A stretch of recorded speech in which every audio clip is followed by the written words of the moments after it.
The first thing that broke the case wide open wasn't a clue. It was a sentence in a police database that shouldn't have been there. Subject does not exist in any civil record. I remember staring at it, waiting for the system to refresh, convinced it was a loading error. It didn't change. That was the moment I realized we were investigating a missing person who, on paper, had never been alive. I should rewind, because nothing about this case made sense from the start, even before we knew that. The assignment came in on a Tuesday night, just after 11, end of shift, cold coffee, the kind of hour when nothing new is supposed to happen. Dispatch flagged it as a delayed missing person report, non-emergency, but unusual, multiple callers over 3 days. Different locations, same name, that alone was enough to get my attention. Missing persons usually start with family. Spouses, parents, someone with a reason to care. This one didn't. The first call came from a night shift janitor at a downtown bus terminal. He said a man had been sitting on the same bench every night for a week. Didn't bother anyone, didn't sleep. Just sat there, staring at the departure board. On the 7th night, the bench was empty. The janitor told dispatch he knew the man's name because they'd spoken twice. Just small talk, weather, coffee. He said his name was Daniel. The report read, Daniel something. I don't remember the last name. He said people were supposed to meet him there. The second call came the next day from a woman who lived 3 blocks away. She reported a man knocking on her door around 2 a.m. No aggression, no panic, just confusion. She said he asked her if she knew where he lived. She remembered his name clearly. Daniel, she said it because it stuck with her, because he said it more than once, like he was reminding himself. The third call was the one that got a case number assigned, a rideshare driver, early morning, airport run. The driver picked up a man matching the same description, mid-30s, average height, brown jacket. No luggage. The destination was a residential address that didn't exist. Halfway through the ride, the passenger asked to be let out on the shoulder of the freeway. The driver refused, policy. According to the dashcam audio, the man apologized, repeated the driver's name. Then said, very calmly, I think I'm not supposed to be here. When they reached the non-existent address, the passenger was gone. No door opening, no alarm, just an empty back seat. That's when it became my problem. At first, I treated it like a standard transient case. Someone drifting, possible mental health issues, inconsistent paperwork. I started with the witnesses. The janitor came in first. Quiet guy, didn't embellish. He described Daniel the same way the driver did. Same jacket, same voice, same habit of repeating names. When I asked him how he knew it was the same man each night, he looked at me like I was missing the point. He didn't change, he said, like at all. The woman from the apartment building told her story without hesitation. She even remembered what Daniel was wearing, brown jacket, same as the others. She said something else that bothered me. He knew my name, she said. I didn't tell him. I asked him how he knew it and he said, you told me already. But I didn't. The rideshare driver was the most shaken. He brought the dashcam footage himself, insisted on it. The video showed exactly what he said. Daniel in the back seat. Seatbelt on, hands folded, the audio was clean, too clean, no background noise, no traffic hum, just 2 voices. When Daniel said, I think I'm not supposed to be here, the driver laughed nervously, asked him what he meant. Daniel didn't answer. He just said the driver's name again, correctly. That should have been impossible. The name wasn't visible on the screen from the back seat. I ran the usual checks, hospitals, shelters. Arrests, nothing, no matching IDs, no aliases. I searched birth records using every variation of the name Daniel I could think of. Full names, partial names, misspellings, nothing. That's when I saw the system note. Subject does not exist in any civil record. I assumed it was a glitch. So I called records, they reran it manually, same result, no birth certificate, no social security number. No school enrollment, no tax record. It was like Daniel had appeared fully formed, interacted with half a dozen people, and left no footprint behind. I pushed harder. Surveillance footage from the bus terminal showed him clearly, high resolution, multiple angles. He sat, he stood, he walked out of frame, he cast shadows. The apartment building's security camera caught him knocking on the door. Clear face, clear movements. The freeway dashcam caught him vanishing from the back seat between frames. No door opening, no jump cut, just absence. By the fourth day, more reports came in.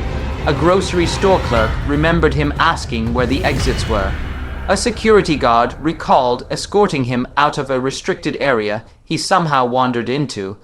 A librarian remembered him asking how to use a computer. Every witness told the same story. They didn't know each other, they hadn't talked, but the details lined up too well. Same jacket, same mannerisms, same name. Everyone remembered him clearly, and yet there was nothing to prove he belonged anywhere. That's when I started feeling uneasy, not scared, unsettled. Cases usually resist you by hiding. This one resisted by presenting itself too cleanly. Too consistently, I tried to find someone who knew him personally. Family, friends, there were none. No missing person report from relatives. No one asking questions. It was like Daniel existed only in moments of contact. Then something changed. On the fifth day, a call came in that mentioned me by name. Dispatch told me a man had walked into a precinct across town and asked to speak to the person looking for Daniel. He said my name. I hadn't released it publicly. I drove over myself. The man in the waiting area was older, late 50s. Office clothes, he looked embarrassed to be there. He said he'd seen Daniel twice, once on a train platform. Once outside his office building, he said Daniel asked him the same question both times. Do you remember me? The man said no. Both times, the second time, Daniel seemed relieved, like that was the correct answer. When I asked the man how Daniel knew my name, he hesitated. He told me, he said, you should talk to him, he's already involved. That was the first moment I wondered if this case was paying attention to us. I went back through the reports. Something I should have noticed earlier stood out, the language. The witnesses didn't describe Daniel the same way. They described the interaction the same way, same phrases, same pauses, almost like they were remembering a script instead of a person.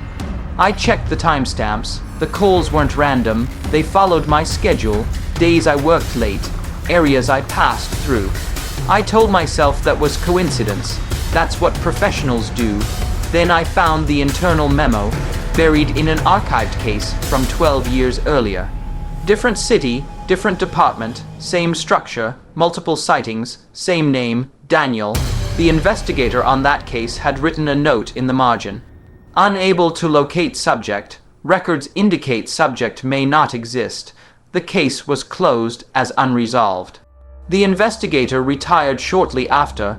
I tracked him down. He didn't remember the case at first. Then I said the name. Daniel, he went quiet. He asked me how long it had been going on. When I told him, he exhaled slowly. It starts small, he said, then it spreads. He told me something he'd never put in the report. Near the end of his investigation, witnesses started mentioning him.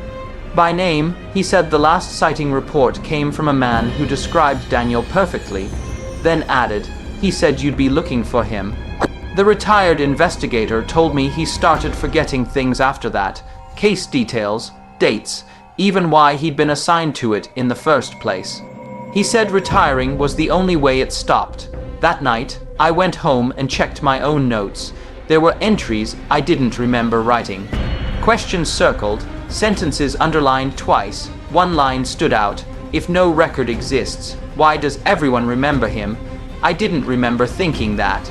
I didn't remember writing it. The next morning, a new report came in. A school teacher, suburban area. She said a man had stood outside the school fence during recess, not watching the kids, watching her. She remembered his name, Daniel. She said he smiled when she asked him to leave and said, he's closer now. That's when I need to ask you something. What would you think if a missing person case started referring to the people investigating it? Would you assume manipulation?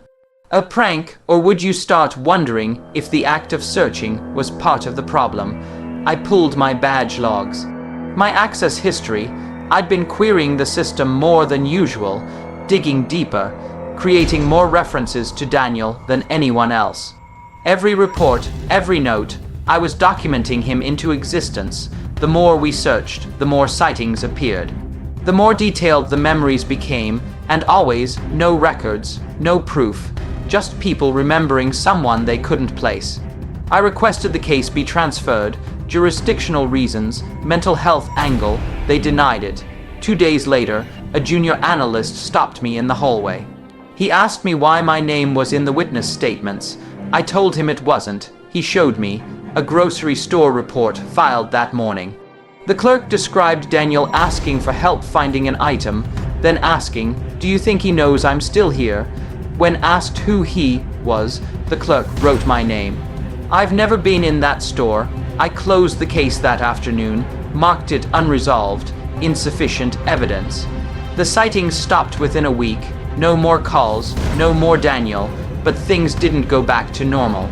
People I'd interviewed started forgetting why they'd spoken to me. The retired investigator stopped returning my calls. When I looked him up again, his obituary came up instead, passed away quietly, no mention of his career. I checked the old case file one last time, the archived one. It was gone, no record, just like Daniel.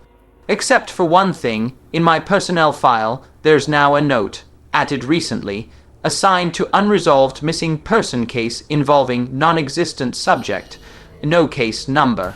No date, just a reminder that at some point I was part of something that didn't need to exist to affect people. I still think about Daniel, not his face, not his voice. I think about how easily systems accept what we tell them. How memory can outpace proof, and how some cases don't disappear, they just stop being looked at. If you have a theory about what Daniel was, or how this case unfolded the way it did, I'd like to hear it.